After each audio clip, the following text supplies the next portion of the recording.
Hey guys, this is Trevor the High Desert Tactical, and I've tried to film this video 8 times already, and I keep screwing it up. I'm about to have myself a little YouTube meltdown. So, I'm trying to get an idea or a thought out of my head and onto camera so I can share it with you guys. And the thought is basically home defense. And it's kind of like, it's going to be all over the place, so forgive me if it doesn't make any sense, and I hope it does. But I've been thinking a lot about it from like an anti-gunner's perspective and a pro-gunner's perspective. And a lot of the arguments that I've noticed aren't really actually about the firearm itself or even the ammunition capacity of a firearm. It's actually about whether it's the police's job to protect you or it's your job to protect you. That's the main thing I'm looking at. Pro-gunners obviously believe that it's your job to protect yourself and the police are there to assist or collect paperwork after something has happened. That's why they're called the first responder. Responder is kind of like a past tense. It's basically you're responding to an action. So, I mean, that's pretty simple and straightforward. The pro-gunner, or the anti-gunner, I'm sorry, basically feels that it's the police's job to do any kind of protection situation. Can't even think of how to explain it to me, but they believe that it's the police's job to defend them or even us. And this is where it got me to thinking that I think, yeah, there's lots of situations where the police have prevented crimes due to neighborhood watch communities and people taking the time to, get on their cell phone and call about suspicious characters.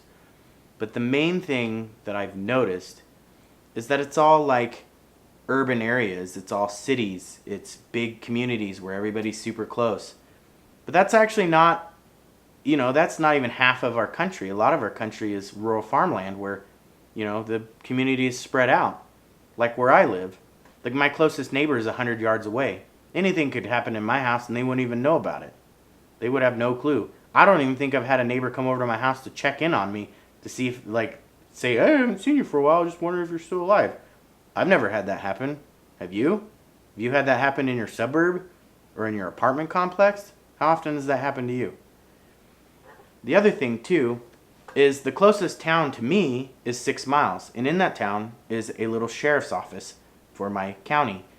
And it's actually a hub. It's not even a real office or a jail or anything. It's usually one sheriff is staffed at all times. And then at most they have about 3 and even a few more depending on if it's like a holiday or like rodeo weekend or whatever. Yes, we have a huge rodeo. It's the biggest little show in the world.